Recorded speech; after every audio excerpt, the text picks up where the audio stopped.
So I thought what I'd do is I'd run you through my nutrition practice for the whole of the jog and talk about dehydration and why that can feel a bit like bonking.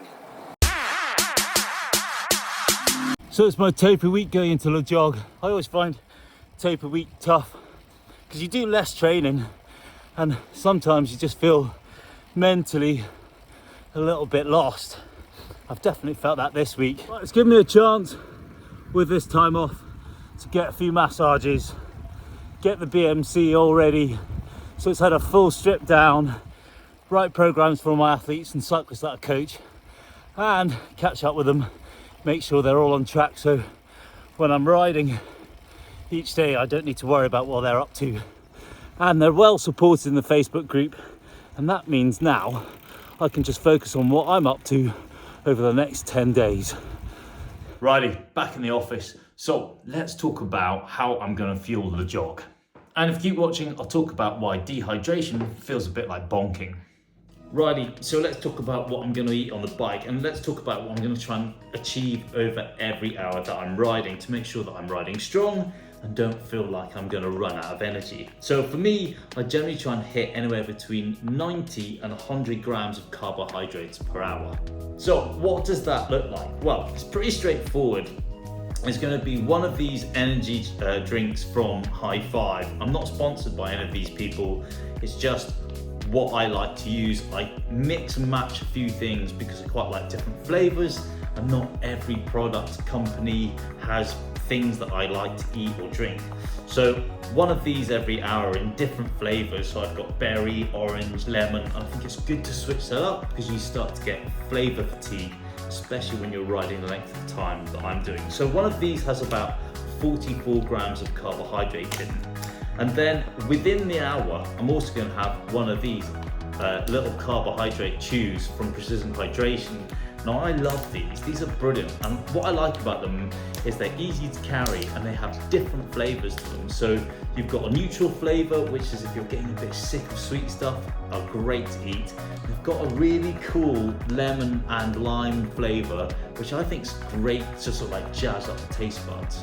Also in that hour, I'm probably gonna have one kind of energy bar. Now again, High Five do lots of different flavors. They do an apricot one, which isn't too sweet, and that's important because once you start eating a lot of sweet stuff, you kind of get a bit bored of it. And the other thing I've thrown into the mix too are things like oat energy bars with protein in them. So My Protein do these amazing oat bakes, which have about 37 grams of carbohydrate in them. And it's just something a little bit more substantial to eat on the bike. It's giving me all the energy that I need over the hour. And this is something I'm gonna really think about when I'm doing the jog and be really consistent with, because if I don't fuel properly, I'm just gonna find myself getting more tired and more leggy as the week goes on. And the other thing that will happen when I'm doing this is that the van that supported me will stop every sort of 50 miles. I'll make sure I'm going to eat some real food. There is nothing more delicious when you're doing things like this than having something like a cheese and ham sandwich or a bagel with cream cheese in it, or something a little bit more savory, which just switches up the taste buds and helps you get back on the bike feeling even more energized. Okay, so let's talk about dehydration and why sometimes when you're dehydrated, it can make you feel like you're bonking. So what are the physical symptoms of bonking? You're gonna lose power. You'll feel weak. You may feel lightheaded or dizzy, and you could even feel sick. Now the main reason for this is because you've run out of energy, so you've just simply not eaten enough on the bike. It means your muscles have run out of glycogen, can't put any more power out, and so your body's shutting down. It's gonna make you feel pretty terrible. So what does being severely dehydrated make you feel like? It's going to make you feel sick, feel dizzy, lightheaded, and a little bit confused. Being dehydrated will make you lose power and it'll make you feel weak. Yeah, pretty much the same symptoms as bonking. This is kind of commonplace. You often find that people are actually eating quite well, but actually they don't have their hydration status on point. It's one of the reasons why they slow down on the bike.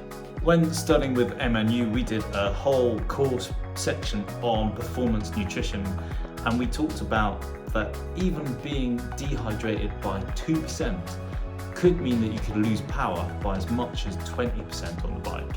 And this is the thing I think a lot of cyclists get wrong. They simply just don't understand the importance of hydration and, importantly, getting the right amount of sodium in their water to maintain their hydration status. Having something simple like electrolytes with a high amount of sodium in your water is super important for maintaining fluid balance within the cells, and there is a recommended amount that you need. Again, studying with Emma and you, when we were looking at performance nutrition, the recommended dose minimally per litre of water was 0.45 grams of sodium. But I tend to work with 1,000 milligrams per litre of water, and for people who are really salty sweaters, up to 1,500 milligrams of water. Other thing I think is something to be really aware of, there's a lot of new products on the market at the moment which are focusing entirely on potassium. Now, when you look at the evidence behind potassium, it's thought to improve intracellular hydration, but actually, when you look at the evidence behind that statement, it's really not supported. And the thing that really boils my, I don't want to say the word, but really gets my goat about these new products is they completely ignore the sodium content of it and throw potassium at you, saying this is the right thing that you should be focusing on, and it's an absolute total bag of Anyhow, back to my point. What I'm trying to get across here is this. If you think you're eating well enough and you know that you are fit enough, if you're riding your bike and you start to notice that you are dropping in power and feeling lightheaded, a bit dizzy and potentially sick, it's not that you're not eating enough. It is probably because you're just not as well hydrated as you thought you were, and maybe your sodium content in your water isn't enough and therefore you're dehydrated. And trust me, when you're dehydrated, it doesn't matter how fit you are, you're just gonna slow down. Righty, that's it for this week. I hope you enjoyed this episode and I hope it's got you to think a little bit more how dehydration can make you feel a bit like you're bonking. Look, do me a favor, will you? Hit like, and if you've got any questions for me, stick them in the box below. I'm delighted to answer them, and I'll be back in a couple of weeks after the jog. Thanks for watching.